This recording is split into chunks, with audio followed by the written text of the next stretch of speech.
All right. Good evening, everybody. This is actually a very nice turnout. It's lovely to see you here. Thank you for all coming along. I know quite a few of you here, and there's a few people I don't know, which is always really, really nice when you're doing a book reading. I want to say thanks to Mike at the back here for opening up the bar for us this evening. Mike kindly stepped up when a Brooklyn reading was cancelled at short notice because the bookshop closed, and we just about were going to go public with doing the event in January when another bookstore came through on the night we had originally booked. So I kind of let Mike down, and it all worked out because I wanted to do another reading, and here we are. I'm going to do this, what I've been doing for most of the readings is I read a little bit from the introduction that answers some basic questions about the book. And then typically I've read about a couple of different songs, and or 3 or 4 different songs, because they seem to be the best sections. I am going to do that, but I'm going to do something a little different as well, and just see how it works to get a little bit deeper into Wilson's character. And I want to leave plenty of time for questions, because, hi there. Because that's always fun. What I did want to say, books are here for sale. They're $27 cash or check. And just for the hell of it, I had just about room in my bag. If anybody is desperately keen, there are 2 copies of the memoir here as well, which I think is $15, and one of the Smith's book, which is whatever's on the back. If somebody has to leave and really wants to get a book and doesn't want to interrupt me, just is all a little bit DIY tonight, who would like to... You're sat right there. Could you take care of it, Curtis? If I trust you with the roll of wands, you don't want to be trusted with the roll of wands that Mike gave me. If somebody needs to get changed, and if somebody has to go, otherwise, please do hang around. There'll be plenty of time. I'm not rushing straight off afterwards.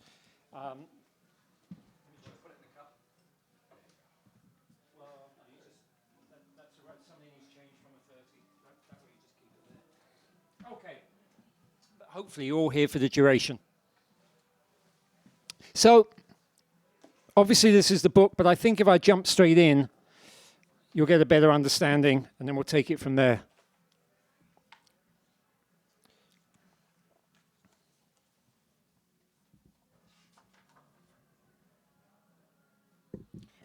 While writing and researching this book, I was frequently asked, why Wilson Pickett?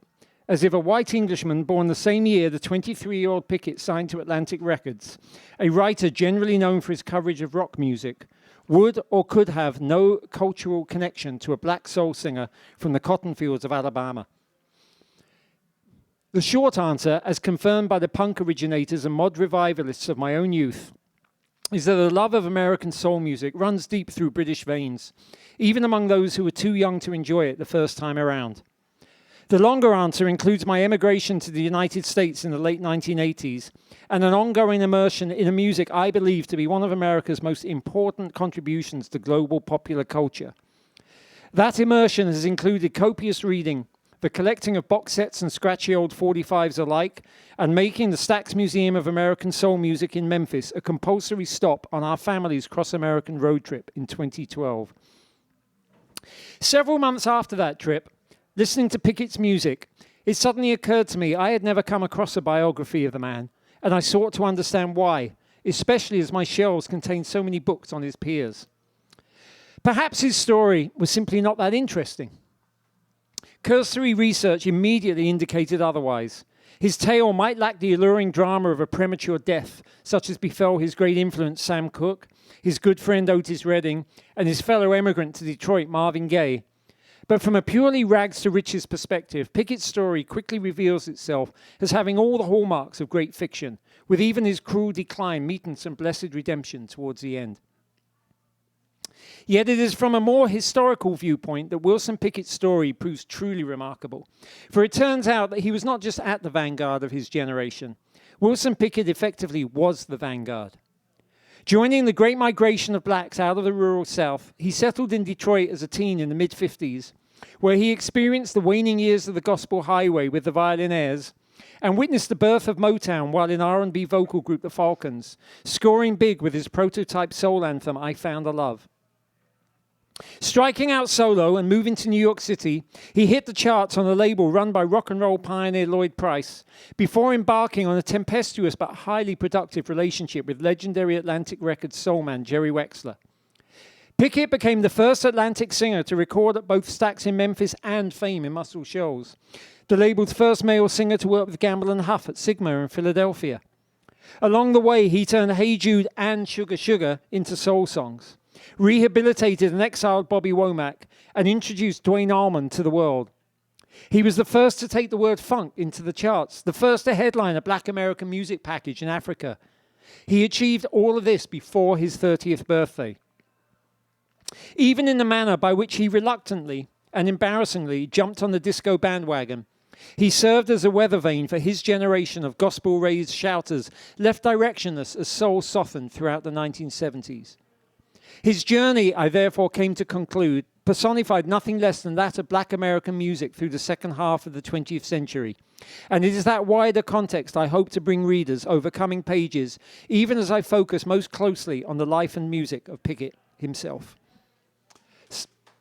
Thank you. So that, I think, helps set you up for why the book and where we are and why we're all here and why I have a copy. Now, like I said, I'm going to read about a couple of the songs, as usual, but I'm going to, in terms of adding something, I want to add a little bit about his background, and then I'm going to bring us full circle later on. And this is the first time I've read this part, so there's a longish section. I'm going to jump right into it and hope that what I read all kind of works. He inherited his insolence from his mother, Lena. Mama would speak out, said Sister Catherine. She didn't care, as he did his penchant for fighting. Wilson Sr. carried a scar on his forehead from the time Lena threw a bowl of beans at him in the Livingston Street, Detroit kitchen. Wilson Jr., meanwhile, had his arm fractured by his mother after arguing back about his chores. In a fit of rage, recalled Maxwell, Mama just grabbed this piece of stove wood and went to hit him with it. And Wilson raised his arm up in defense and she hit it. The limb was put in a makeshift sling. Doctors weren't called out for a perceived minor injury like this, but hung loose for a long time afterwards. It wasn't uncommon for that type of thing to happen in the South, said Maxwell. Not only for our families, but for a lot of families. They was under so much stress and it builds up, and every now and then it would just release in fits of rage and anger. For most Southern blacks of the era, harsh physical discipline was accepted as a rite of passage. Rage and anger aside, the parents beat their children to keep them in line because their own parents had beaten them to keep them in line. Few considered that the routine violence, the use of the switch and the whip, had been introduced and imposed on them through slavery. And punishment for disobedience or lack of respect was often administered out of perverse parental mercy. Because if a black child, a boy in particular, proved similarly insolent in front of a white person, and especially a white woman, the end result could be something far worse. One thing our parents always told us, said his cousin Otis Myers, do not talk back to a white man, a white person, and do not associate with white women or white girls. That was a danger for us. Whatever they wanted to call you, they did. And you had to say, yes, sir. The whoopings, then, were a necessarily painful part of what one writer called stealing against the pure meanness that waited out there. The older sisters considered the physical punishments normal, even healthy. We are thankful for the whoopings we got because it made us like we are today, said Catherine. Maxwell viewed it as an effective deterrent. I witnessed Wilson getting beat 2 or 3 times a day. I witnessed Jeannie getting beat. Somewhere down the line, I got to have just a little common sense. If they do it and get their butt beat, I got to know that if I do it, that I get my butt beat too. So I'm not going to do it. If Mama say, get your wood brought in and stack it, I'm not going to wait till after sundown. But then Maxwell was always seen as the sensible sibling. When it came to Wilson, the whoopings proved entirely counterproductive. The boy seemed not just unwilling, but unable to toe the line. And because his stubborn resistance provoked ever more harsh lashings, and because those still failed to deter him, it created an especially vicious cycle. The excessive violence Wilson later perpetrated on his male children, his female partners, even his band members and business associates, represented a continuation of the way he had been raised, doing unto others as had been done unto him. And the fact that he had braved his whoopings and was willing to brave more of them rather than bow to authority may have only proven to Wilson that he was stronger than others, in whom he could then instill fear and acquiescence, because, after all, that's the way the world worked. So I'm going to go from that, which is part of his rural upbringing in the South. Is that Eddie? That's me. All right, Eddie, nice to see you. So I'm going to jump there from his rural upbringing in the South and bring us up to Detroit in the very early 1960s. And I'm going to talk about a song, and then I'm going to play the song. So Wilson had joined a group called the Falcons. He'd gone from the Violinaires to the Falcons. The Falcons featured, it was really Eddie Floyd's group. He'd formed them, but Sir Mac Rice was also in the group. Sir Mac Rice, who wrote Mustang Sally and originally recorded it. A guy called Joe Stubbs, the brother of Levi Stubbs, was in the group. Wilson pretty much replaced him, though they did end up in the group together at one point. And there was a bass singer, Willie Schofield, who's the guy who really should take credit for discovering Wilson Pickett. Wilson joined the group after they'd had a big pop hit with You're So Fine, but they were struggling for a follow-up, and that was partly the story of them changing lead singers. On their travels, the Falcons came into contact with the Ohio Untouchables, a fully contained group based out of Dayton. Their numbers included a two-person brass section and an electrifying guitarist, Robert Ward, schooled in Georgia by his gospel-singing father and guitar-playing mother. A working relationship was initiated between the two groups, and when, in February 1962, Bob West, their manager, launched yet another label, Lupine, he did so with a song that combined the Untouchables' instrumental talents with the vocal qualities of the Falcons.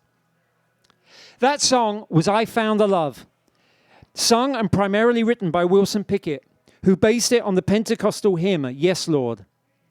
Over 50 years later, I Found a Love has lost none of its capacity to surprise, thrill, and astound.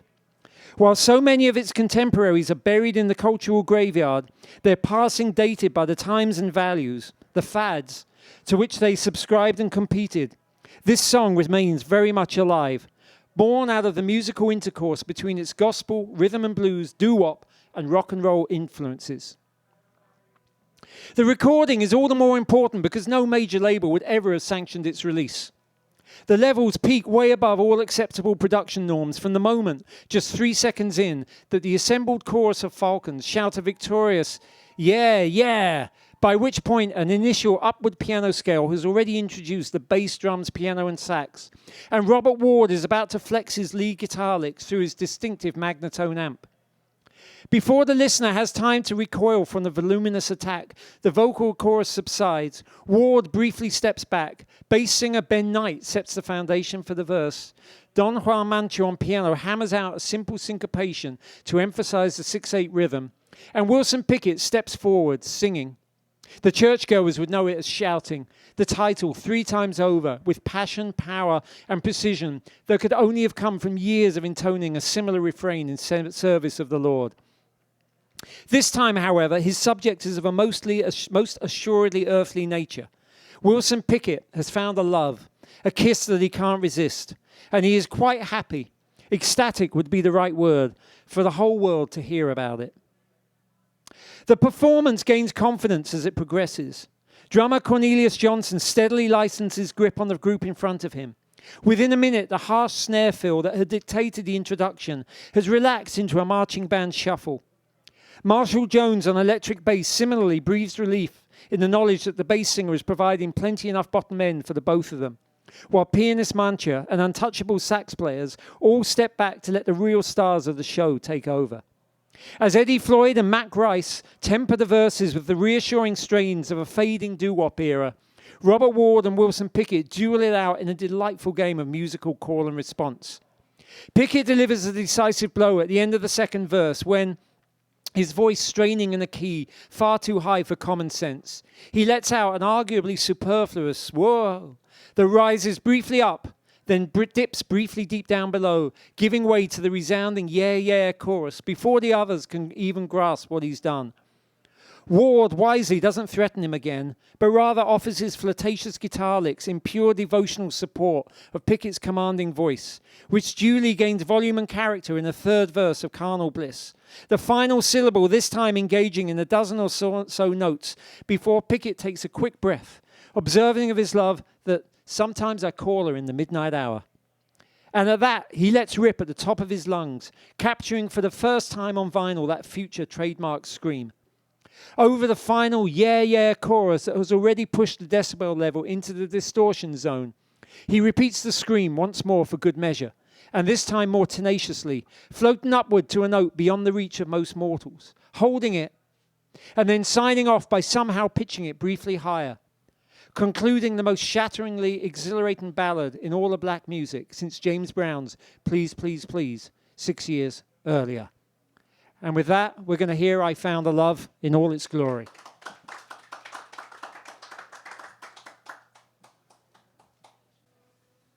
So I have to say that one of the joys of seeing this book brought to publication is getting to do radio interviews and getting the radio to play this song.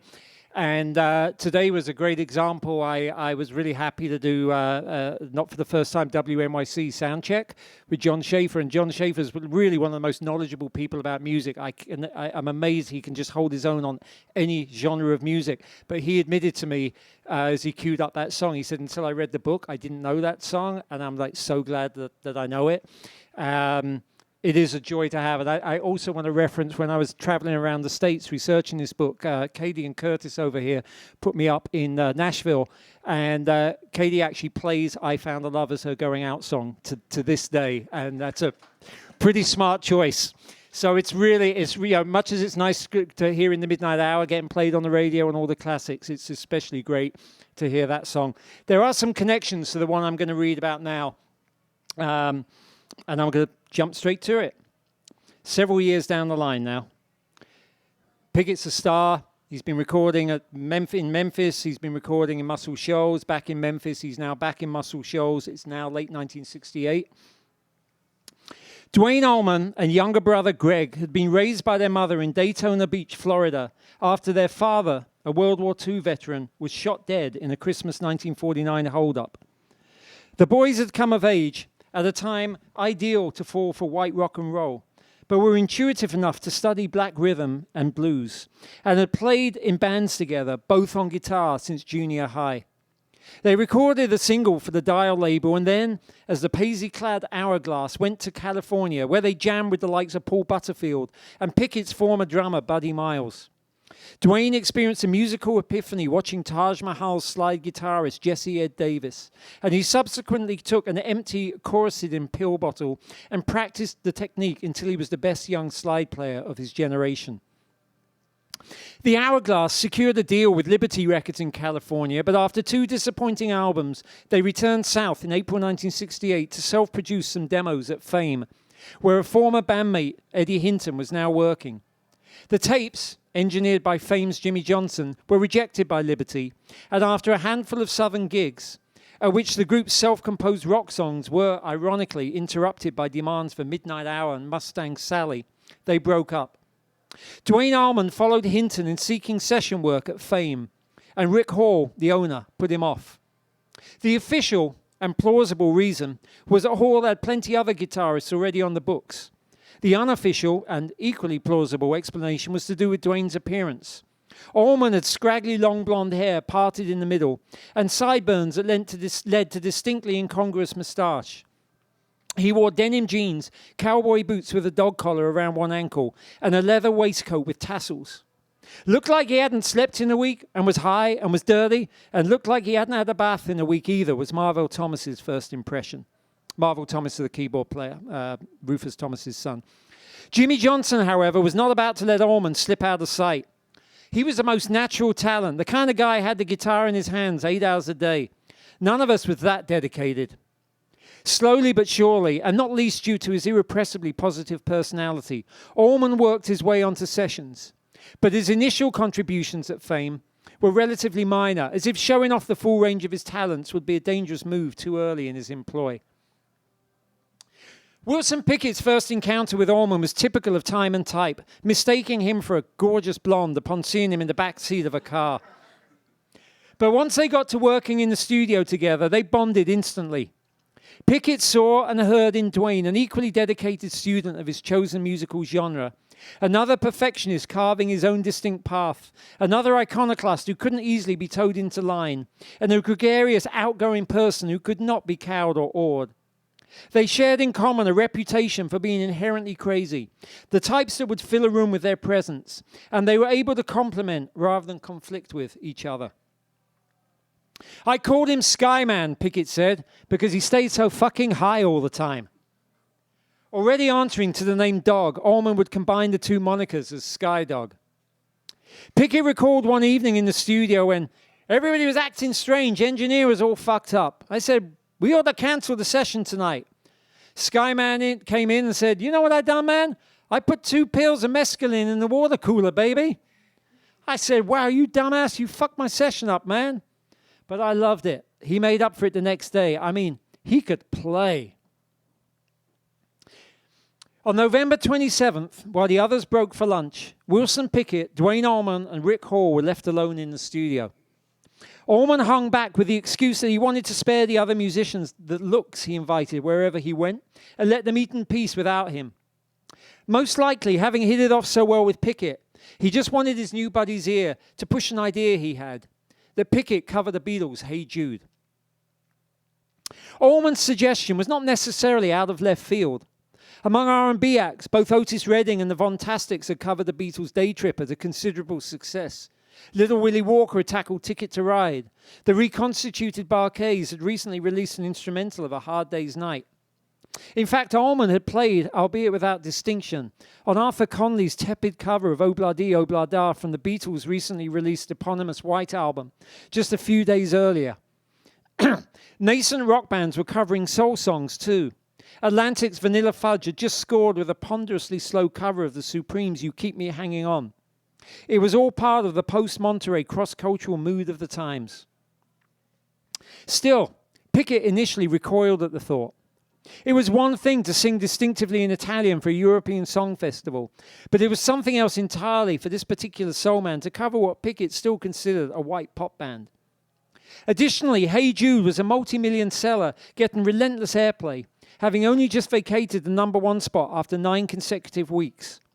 Pickett and Rick Hall objected to Allman's idea far more stridently, knew that you simply didn't cover a million-selling single while it was this hot, unless you could do it better and bigger. And in the case of the Beatles, this was likely impossible. There was also the matter of its length. Hey Jude had famously crammed over 7 minutes of music onto one side of a 7-inch single. Much of that time was given over to a repetitive 4-bar coda, its sing-along chorus anchored by drums, piano, acoustic guitars, and a brass instrument or two, with Paul McCartney ad-libbing over the top. The Beatles knew what they were doing with this. The coda began at precisely the 3-minute barrier if pop radio disc jockeys wanted to bring the fader down at that point. But over at the freeform radio that had begun operating on the American FM dial, the new breed of air hosts didn't care about 3-minute limitations. They preferred the extended and ambitious musical statements of the now dominant long player format. Hey Jude worked perfectly in both, the first single deliberately designed to do so. Allman knew what he was doing too. He listened to the arrangements, the coda, the chorus, those brass lines and the ad-libs, and he heard a song suited both for Pickett's vocal and for his own desire to extemporize on guitar. By the time the others returned from lunch, Pickett had somehow been convinced. Hall had gone along with it, and the singer was halfway through memorizing the number. The rest of the musicians were used to being told what to play upon arrival, and were quite familiar with picking up a song in a matter of minutes. Hey Jude, typically sly Beatles chord structures aside, was no great shakes. The tape was soon rolling. McCartney had led the Beatles recording with his own voice and piano, delaying the entry of the others until the second verse. At Fame, the keys, bass and drums of Thomas, Jemmett and Hawkins opened proceedings in simple unison. There was no reason for flash in that song, none, said Thomas. Just because you have Bachian technique doesn't mean you have to use it every 5 minutes. This unfussy foundation gave Allman the breathing space to introduce Pickett's voice with a bluesy emulation of McCartney's piano phrasing, and to then respond to the singer's every line with a soulful lick. As in the original, the Fame arrangement then picked up energy as the song progressed, until they reached the 2-minute 45 mark. Allman was unusual among contemporary session guitarists in that he played his instrument, a Fender Stratocaster, standing up as if on stage. Pickett would have it no other way for his own part, and the moment they hit the coda, Pickett unleashed a primal scream that led into a high-pitched holler, and the two locked into a musical communication that took on a life force of its own. He stood right in front of me as though he was playing every note I was singing, Pickett recalled with enthusiasm just 4 months later. And he was watching me as I sang, and as I screamed, he was screaming with his guitar. Almost a half-century later, Jimmy Johnson seemed no less astounded than he was at the time. You know what happened there, he asked. We don't know. Something happened. We only did that vamp one time and we couldn't stop. We just let it go and kept going and going and going. Quite how long they kept it going is uncertain. The final mix faded out just after 4 minutes. But for as long as Pickett and Allman traded off each other, it was Rick Hall's unenviable task to keep the volume unit meters from peaking. His job was rendered none the easier by the fact that everyone was playing live, brass section included. Though a perfectionist readily given to multiple takes, Hall knew he couldn't possibly call for another run-through on this occasion. What was taking place in the studio was a moment of musical transcendence. Pickett recalled an instantaneous reaction. People were going crazy. There's this one secretary who ain't spoke to me since I've been coming down there. All of a sudden she got her arms around my neck. Jimmy Johnson said, we realized then that Duane had created Southern rock in that vamp. It was indeed both the lighting of a musical touchstone and the passing of a musical torch. For if Southern rock was born that day at Fame, then Southern soul, it could safely be said, would never be quite the same. And with that, I'm going to play you Hey Jude.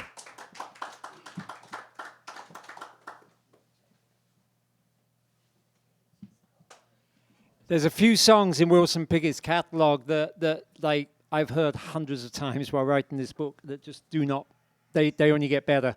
And I think that's actually one of them. I Found a Love is another of them. There's a few of them. Now, most of the readings I've done, I've kind of just focused on kind of reading about the songs. It seems that those are good sections. And I've sort of said to people, the second part of the book, Wilson's life takes a sort of downturn. And, it's not so much fun to read about.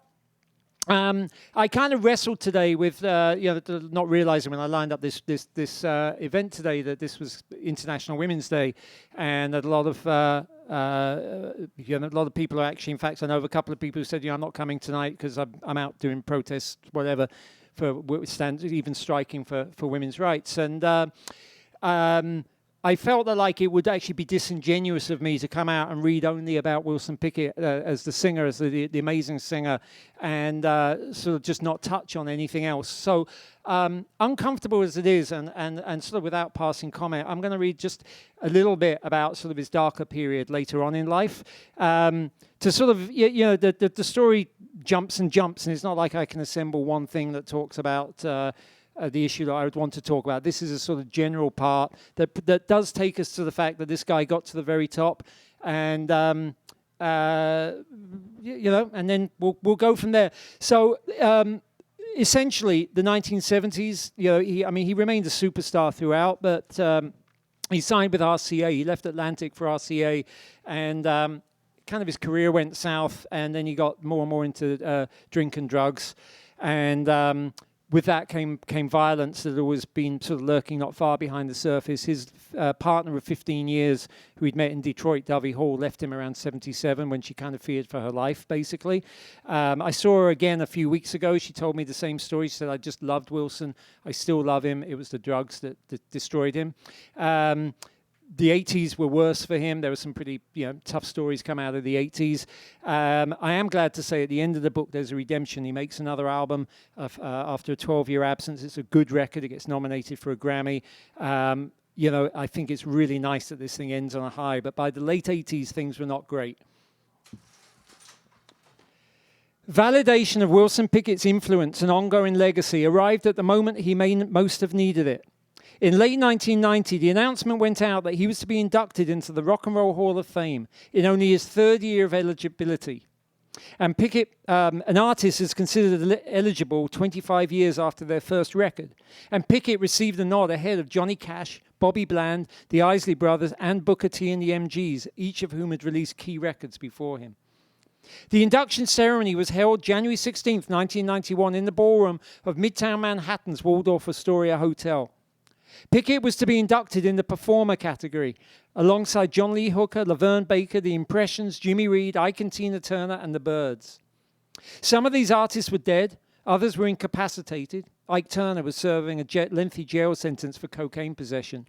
And it was uncertain whether the Byrds could put aside their differences long enough to play together. Pickett was therefore billed as a star attraction, lined up to provide one of the night's intended musical highlights, singing Mustang Sally alongside Bruce Springsteen. When the moment arrived, however, Chaka Khan, initially hired to play the role of the absent Tina Turner on Proud Mary, stepped up to sing his part. And by the time Pickett was formally inducted, it was obvious something was amiss. Ahmet Ertegun gave the introduction speech that offered a mea culpa for Atlantic Records' rejection of I Found a Love all those years ago. And then Bobby Brown, the New Jack Swing R&B star many saw as a modern version of Pickett, and who was charged with providing the official induction speech, was forced to finish it with the news that Mr. Wilson Pickett couldn't be here with us this evening. Ertegun then resumed his role as master of ceremonies to wrap up the evening, wearing the expression of a man not used to being snubbed. Wilson Pickett was supposed to be here tonight, he said to the crowd, and he might be hiding somewhere in the back. There were no cries of confirmation. But I don't think so, he concluded, and that was that. Where was Pickett? Said Margot Lewis, his agent cum manager. The limo driver couldn't get him to come out of his house. Pickett's nervous anxiety, amplified on this occasion, was such that, said Lewis, 2 days before the event, he'd start to drink and start to do his little blow.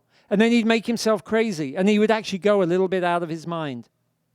In this particular case, she said, when the car came, he was barricaded in a house, waiting for someone to come through the front doors.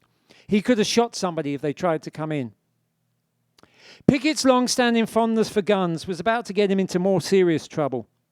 On May 7th that same year, at 4 o'clock in the morning, he drove across the lawn of his next-door neighbor, Donald Aronson, who just happened to be the mayor of Englewood. As the New York Times reported, after shouting threats about killing the mayor, Mr. Pickett drove the wrong way down a one-way street and encountered police officers who arrested him for drunk driving, weapons possessions, and other charges. He spent the rest of the day in jail before being released on $2,500 bail on the charge of simple assault and making terroristic threats. For unlike Pickett's victims of domestic abuse, the mayor appeared fully intent on letting the police pursue charges. The incident made its way across the wires, where it offered sub-editors easy headlines about the midnight hour and did little to rescue Pickett's sinking artistic reputation. That rescue would come from a surprise hit movie out of Ireland, The Commitments. When Roddy Doyle self-published his novel of that name in 1997 about the struggles of an Irish soul music covers band, he did not mention Wilson Pickett. But when screenwriters Dick Clement and Ian LaFrennais and director Alan Parker were hired to turn the book into a movie, they decided to introduce a real soul singer into the plot. Pickett was an obvious candidate, in part because the fictional Commitments auditioned their singer with Mustang Sally, but more so because Pickett was the only male soul singer of the era who was alive, still performing, and of necessity for how the plot would unravel, still known to be wildly unpredictable. Who better to announce a Dublin date in the midst of the group's comedic rags to near riches tale than the wicked Pickett himself? The Commitments promoted 60s soul as the universal music of the downtrodden, regardless of creed or colour. An important historic reinterpretation some quarter century after the likes of Pickett first came onto the black American music scene. His fictional Dublin concert was central to the resolution of the plot, and in the penultimate scene, a character presumed to be Pickett was heard, but not seen from the back of his limousine, playing upon and perhaps adding to his aura as a mysterious superstar in real life. It wasn't actually Pickett in the back seat. It remains a perfect irony that the greatest movie Wilson Pickett ever appeared in was one he never actually appeared in. That's for anybody who's seen Blues Brothers 2000, by the way. Advance buzz on the commitments led to its release in the States ahead of Ireland and the United Kingdom. And the fictional group, fronted by a gruff 17-year-old called Andrew Strong, who in the movie gave Pickett a run for his once useful money in both voice and ego, agreed to play for real at the American premiere parties. Margot Lewis quickly got involved, and Pickett turned up as a surprise guest on stage with the commitments in New York, Los Angeles, and elsewhere. In the space of 8 months then, Wilson Pickett had been given 2 enormous boosts to his legacy and reputation, even if he had infamously slighted the first of them. Yet though the quality of bookings started to pick up again for him, Pickett simply could not stay out of trouble. On April 15th of 1992, he was arrested again. According to a media report, it was Pickett who called the police to say he had been in a fight with his girlfriend and warned officers not to come to his house. That's a quote, by the way. They did so anyway, upon which his girlfriend, Jean Cassot, informed them he had thrown a bottle at her and made threats against her and her family. She moved to a women's shelter and filed assault charges against Pickett. 9 days later, Pickett was arrested yet again, this time for drunken driving. He had struck an 86-year-old pedestrian with his car in Englewood, sending the elderly man to the hospital. Pickett was clearly spiraling out of control, a danger not only to those in his own house, but also to the public at large. On May 4th, Pickett went before Superior Court in Hackensack, where Cassot dropped the assault charges as part of an agreement. Pickett would enter an alcohol rehabilitation program, pay $3,500 to the battered women's shelter, and additionally pay Cassot's legal fees, along with her moving expenses back to California. The next day, Pickett was at Englewood Municipal Court on the drunk driving charges. The prosecutor noted that Pickett's blood alcohol level had been over twice the legal limit at the time of his arrest and sought to have Pickett's license revoked, stating that him still being out there is like a loaded gun. The judge nonetheless allowed Pickett to keep his license and released him on his own recognizance until the full case could be heard. The judge noted the agreement from the Superior Court the previous day in which Pickett would be entering rehab after returning from a tour of Australia. That Australian tour passed without incident, but while he was away, Jean Cassot filed a lawsuit in the Hackensack Superior Court seeking punitive and compensatory damages for personal and emotional injuries. In doing so, she listed 5 specific dates when she was, quote, physically assaulted by plaintiff's fists between 1986 and 1992. She noted that on at least one of those dates her nose was broken and that she had sought treatment at 3 different hospitals for 3 different attacks. The case noted additional dates when she had been struck with a heavy kitchen pot, a large baking dish, and a gallon container of bleach. The singer publicly denied all charges. Pickett's travails continued to play out in public over the subsequent year. In February 1993, Donald Aronson, the Englewood mayor, agreed to drop his charges against Pickett in exchange for the singer performing a concert on behalf of the Englewood Community Chest. Pickett was back in court almost immediately on the earlier drunk driving charges, and given the extent of the damages suffered by Ruiz, and the fact that Pickett had a previous driving conviction, he did not fare so well. Between March and October, his lawyers negotiated the plea bargain, but that could not prevent him from going to prison. On October 1st, 1993, Judge Arthur Minuskin sentenced Wilson Pickett to a year in jail, 5 years of additional probation, 200 hours of community service, a $5,000 fine, and continuation of treatment for alcohol abuse. At the start of the following year, having already completed the inpatient alcohol rehabilitation program, Pickett began serving his sentence. And I'm going to leave us there on that sad note, but that's where I'm going to leave it. Thank you very much for listening to the reading, and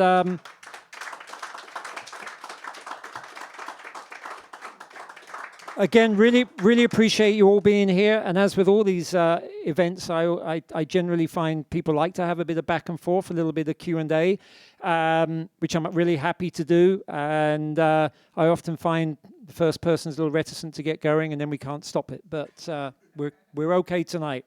Start at the back.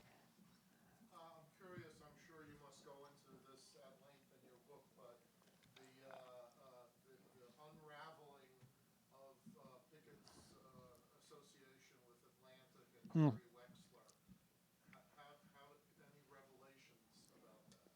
I do go into it in quite some detail. I think that it's you know, in many ways it was understandable what was happening in Atlantic. Was they'd kind of gotten really interested in very successful white rock bands, the Rolling Stones, Led Zeppelin.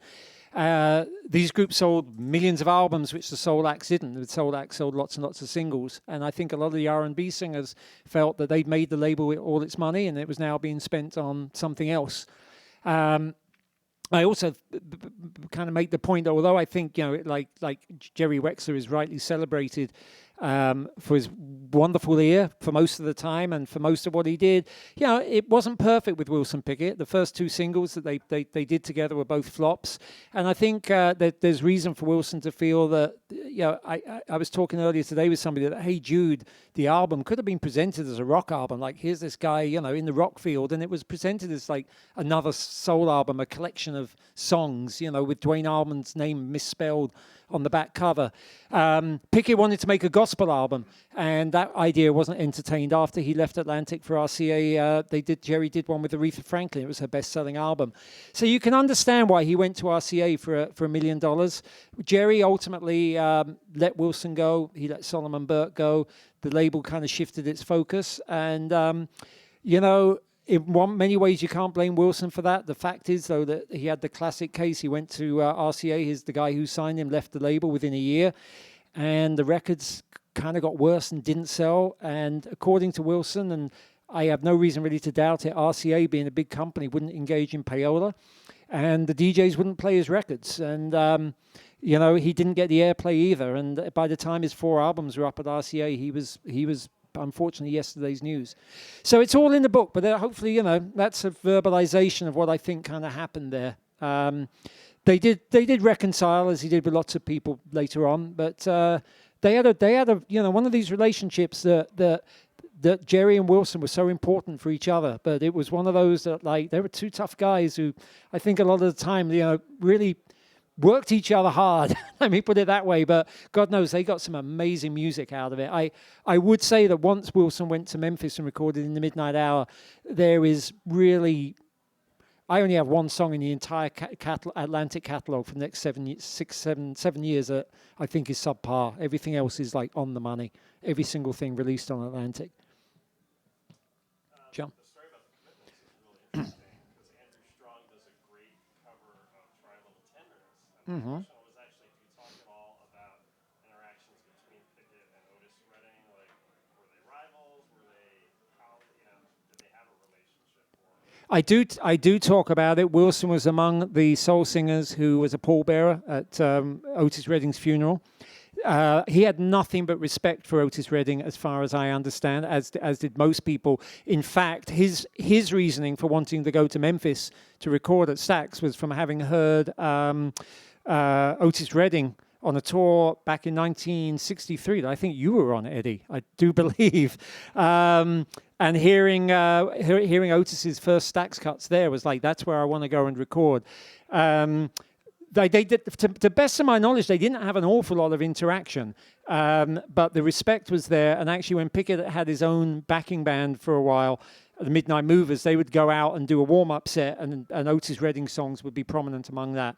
The rivalry he had was with James Brown, and that fuels, like, it's quite good occasional entertainment through the book. I think they ultimately deeply, I believe they really respected each other for who each other was, but there was a definite rivalry there. I think James Brown was scared of Wilson coming on the scene, and I think Wilson, you know, always knew that James was the bigger star. They had their own areas they worked in, but you know, to give Jerry Wexler his due, Jerry's famous quote, you know, when James Brown screamed, it was a scream. When Wilson Pickett screamed, it was a musical note.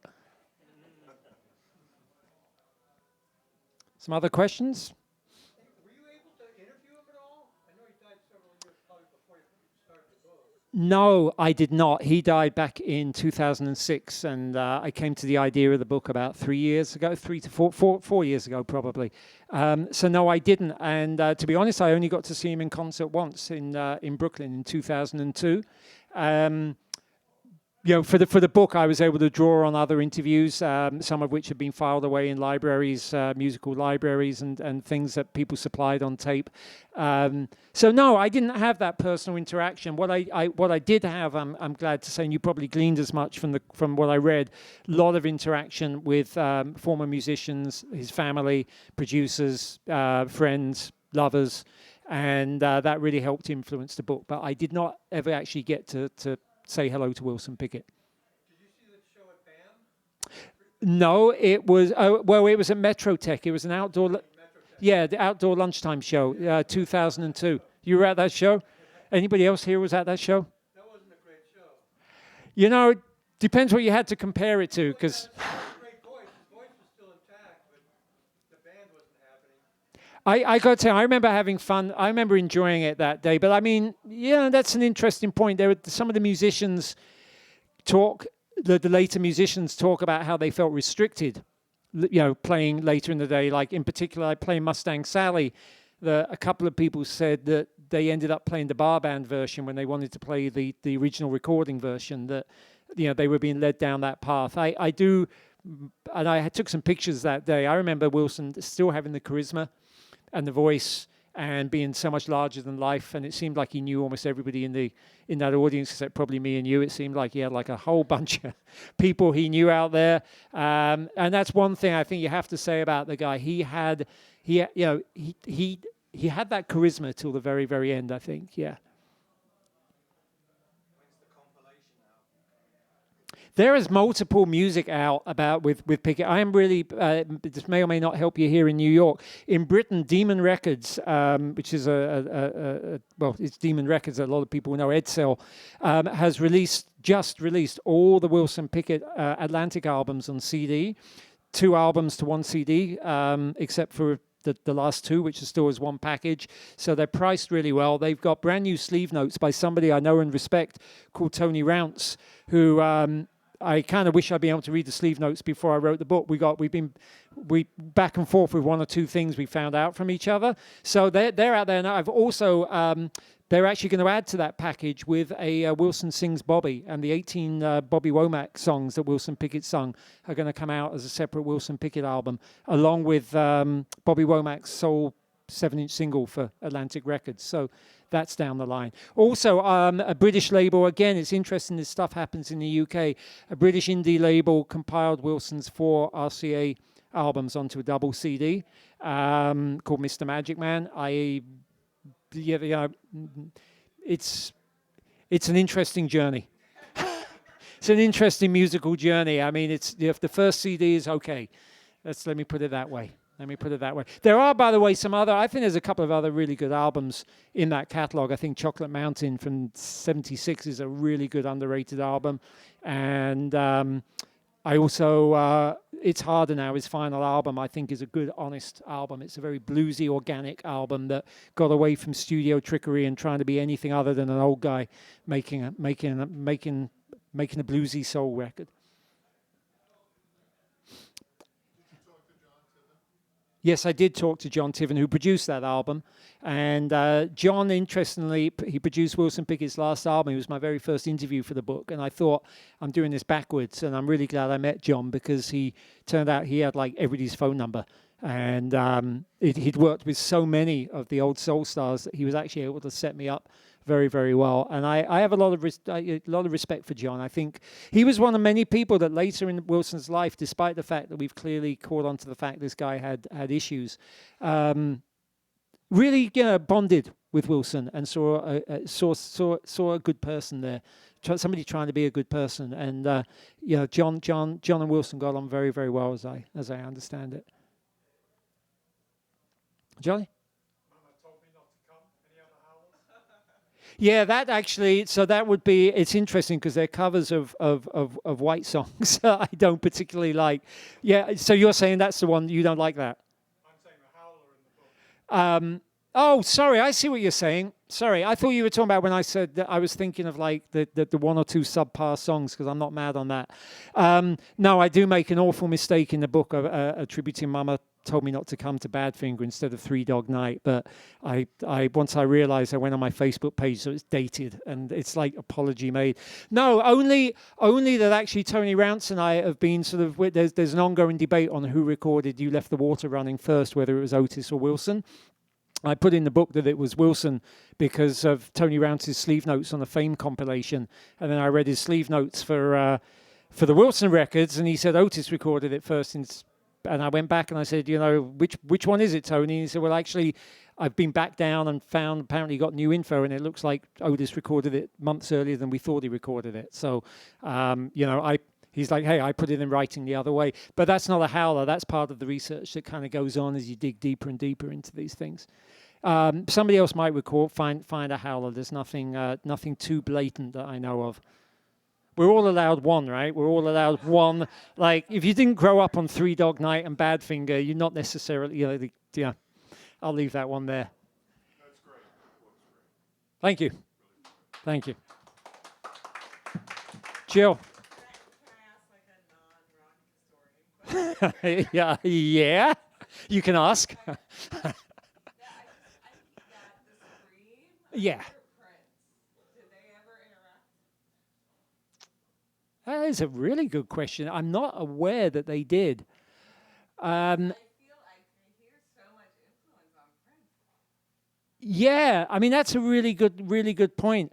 It was interesting that I didn't. There's a lot of serendipity sometimes about like putting together these readings. I didn't really realize till I came here. I was doing two songs that really screamed. And it also had the lead guitar work. Because Robert Ward's lead guitar work and I Found a Love is great, as it is on a couple of other songs that the Falcons did with that backing band, who became the Ohio Players. Yeah, although not with Robert Ward. It is mentioned in the book. So, yeah, the Ohio Untouchables became the Ohio Players. I think that if you want to, if you're somebody who feels they can scream, who are you going to study? You're probably going to study Wilson Pickett. I do kind of make the connection earlier in the book about his gospel influences. Archie Brownlee from the Blind Boys of Alabama, and the Reverend Jules Cheek from Sensational Nightingales. Both those guys could scream, but interestingly though, they kind of like weren't able to keep it the voice. And Wilson did. I mean, he lost some volume, he lost some tone, he lost a bit of range, but as far as I know, he was still singing all his songs in the same original key through to the end. So, there was something to that voice. There really was. Any other questions? Throw one more. Yeah. One of my favorite blue-eyed soul bands, the Rascals, obviously did a cover of Mustang Sally in the Midnight Hour. They ever had any interactions with Wilson? Yeah, because they were on Atlantic. And the publishing kind of like, it was very beneficial for Atlantic to have publishing that kind of stayed, that might be with Atlantic. Years ago, I interviewed Felix Cavalieri for another book, and he said something about how they had been playing Mustang Sally, and then the next day, Atlantic signed Wilson Pickett and gave it to Wilson. But you know what? That's one of those things that somebody says, and then you check it out. It turned out that they had actually, there's two things to that. Number one, they put it on the B-side of Good Loving, which came out before Wilson Pickett's version, so that can't be true. They covered it as more of like a bit of a blues, a slower blues. The other reason that it really doesn't matter is Wilson Pickett and Mac Rice were in the Falcons together. They were friends, and I write about Wilson Pickett being on a bill or I think he ended up on a bill with Mac Rice at the Apollo when Mustang Sally first came out, when Mac Rice did his own version, and apparently actually said to Mac Rice, I'm going to sing that song one day. And his version is very faithful. I can't remember where In the Midnight Hour fits into that. I mean, that song has been covered just by so many people. Today I was doing something with Curtis on his radio show, on his web radio show, The Face Radio, and he started off with a Mongo Santa Maria version, and hey, hands up, I hadn't heard that version. We ended with a version by The Jam, which was probably my entry point into Wilson Pickett's career. So that song just invited itself to be covered like all across the spectrum. Tony. Yes, Eddie. I'd like you to know. Yeah. A lot of times you would think when someone is going in a recording studio that they would like to rest up and have a fresh voice. Yep. Wilson's secret was when he came off the road and he was real hoarse. That's when he liked to record. That's very interesting. That's how Yeah. he had that soulful, raggedy sound because he was hoarse. Right. That's really interesting. Eddie, as you've heard me reference a couple of times, I know he lives in the area, so I was glad to see him. Eddie was actually Wilson's first ever band leader as a result of that 1963 tour. I didn't want to like assume that you wanted to say something because I did that at another reading and somebody's like, I don't want to say anything. Somebody who played with Wilson, leave me out of this. So Eddie's got a bunch of great stories in the book. And actually, Eddie, you missed the event in Brooklyn where I was so close to what was it? It was Flatbush and Atlantic and the whole area of that famous incident. Yeah, well, no, the incident with in the car with the gun and his brother. Yeah, so I actually referenced you and your quotes in that when I read in Brooklyn. So Eddie goes back a long, long way with Wilson. I think you were a teenager when you first played bass with him. Is that right? Yeah. And but that is very, very interesting. I mean, I think Wilson. I mean, it's fair to say he loved to sing, right? He just it's what he did. That's what he did, and what he did right. Yeah, he was a tortured soul, but it's all comes from the way he grew up, the hardships, where he never really, really trusted anybody.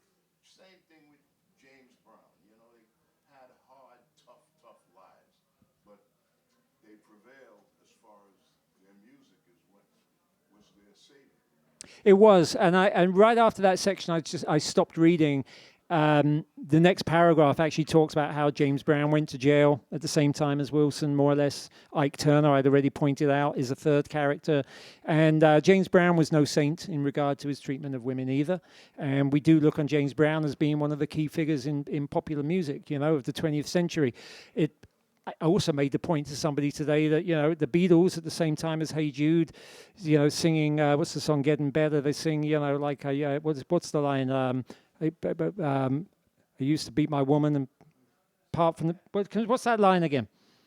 Somebody, I had it in my head earlier on. I mean, and apparently at the time, I guess people were more obsessed about whether Lucy in the Sky with Diamonds meant LSD or not.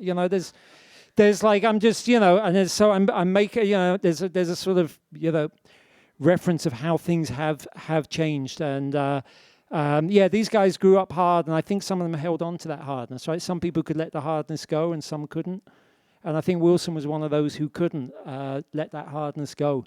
And it manifested in many, many ways. But, he left us with those two songs are just two of the incredible amount of music he left behind with us. Just an astonishing amount. And I argue in this book that he is the archetypal soul man, and for my money, the greatest soul singer of the '60s, and and the greatest soul singer, the greatest of that ilk. And I'll stick to that.